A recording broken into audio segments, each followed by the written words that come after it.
The story of Native Americans briefly reclaiming their lands is one of defiance, tragedy, and enduring resilience, filled with moments of triumph that were, tragically, short-lived.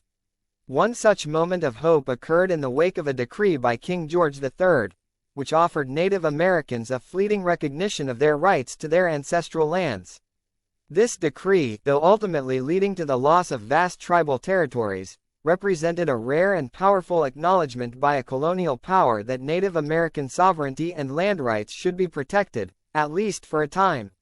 But like so many promises made to Native tribes throughout history, this too was destined to be broken, leaving the indigenous peoples of North America to grapple with even greater threats to their land, culture, and survival. It was the year 1763, and the British Empire, fresh from its victory in the French and Indian War, was consolidating its control over newly acquired territories in North America. The war had been brutal, with indigenous nations forced to choose sides between two imperial powers, Britain and France, that both sought to exploit native lands for their own ends.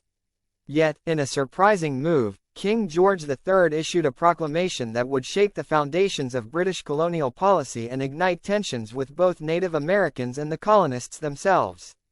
The Proclamation of 1763 declared that British colonies could no longer seize Native American lands without a formal treaty.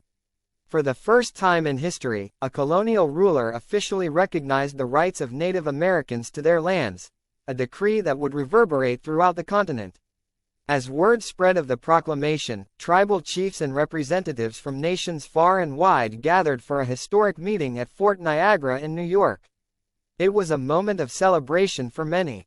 Around 2,000 Native Americans came together to commemorate this groundbreaking proclamation and to reaffirm their peaceful intentions toward the British settlers who had begun to encroach on their lands. For the Native nations, this was more than just a decree, it was a lifeline, a fragile hope that the relentless tide of colonial expansion might finally be stemmed. But this hope was short-lived. Even as the tribes celebrated with traditional wampum belts, exchanging symbols of peace and friendship with the British, storm clouds were already gathering on the horizon. What none of the Native leaders present at Fort Niagara could have known was that this proclamation, which they believed was a step toward securing their future, would instead set the stage for the American Revolution, and the ultimate devastation of their homelands. The Proclamation of 1763 established a vast Indian reserve, stretching across the newly expanded British territories. English settlers were barred from traveling through or acquiring land west of the Appalachian Mountains, a region that had recently been taken from France in the wake of the French and Indian War. For a brief moment, it seemed that the rights of Native Americans might be respected. But the thirst for land among British settlers, fueled by the promise of fertile soil and lucrative trade, would soon clash with this newfound recognition of native sovereignty. The French and Indian War had reshaped the map of North America, with Britain gaining control of Canada and all land east of the Mississippi River. However, the British Empire's victory over France came at a steep price for the native tribes who had sided with the French. The war had devastated their lands, and now, with the French gone, native nations found themselves at the mercy of a single colonial power that had little interest in their survival. For many settlers on the frontier, the end of the French and Indian War did not bring peace. Instead, it brought new tensions. Frontier homes had been destroyed during the war, and many settlers, traumatized by the violence, now viewed Native Americans with suspicion and fear. As British settlers moved westward, encroaching on native lands, these tensions boiled over. One of the most significant figures to emerge during this period of unrest was the Ottawa chief Pontiac. A fierce and charismatic leader, Pontiac had allied with the French during the war, believing that their presence could serve as a counterbalance to British aggression. When the war ended and the French were forced to cede their territories, Pontiac realized that the only way to protect his people was to resist British expansion.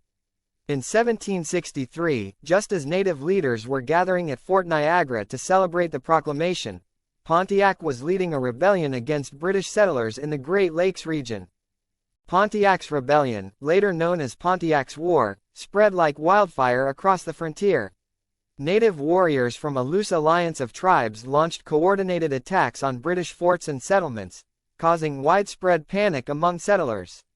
The rebellion was marked by brutal skirmishes, with hundreds of British colonists killed and thousands more fleeing the violence. The British response was swift and ruthless, but Pontiac's war sent shockwaves through the colonial establishment.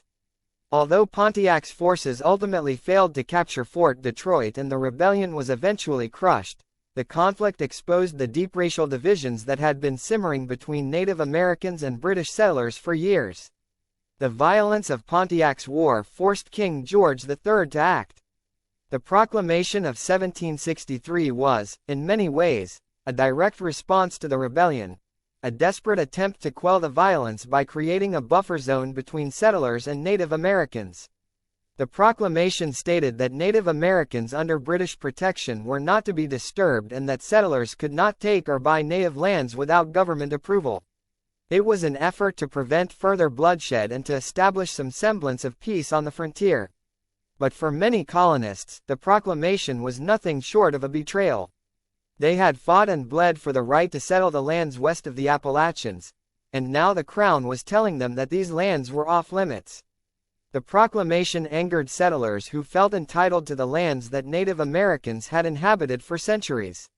Wealthy land speculators, in particular, were outraged, as they had already begun to buy up large swaths of native land through backdoor deals and black market transactions. The restrictions imposed by the proclamation fueled growing resentment toward British rule, laying the groundwork for the American Revolution. As settlers continued to push westward in defiance of the proclamation, tensions between Native Americans and colonists escalated. The frontier became a battleground, with native nations fighting to defend their lands against a wave of settlers who refused to recognize their rights.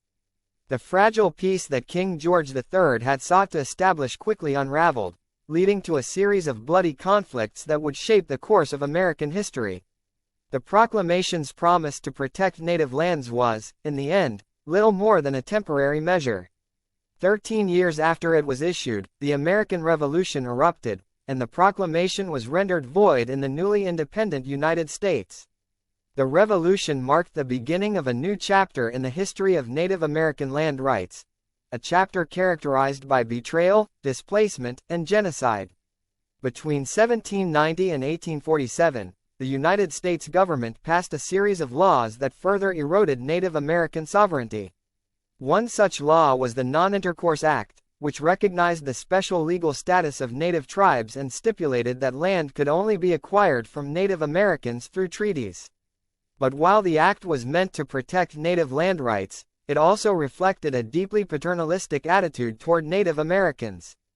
The U.S. government viewed native peoples as uncivilized and incapable of managing their own affairs, and the law gave the government broad supervisory powers over native lands. This paternalism would soon give way to outright aggression. By the 1830s, the United States had adopted a policy of Indian removal, which sought to forcibly relocate Native Americans from their ancestral lands to territories west of the Mississippi River.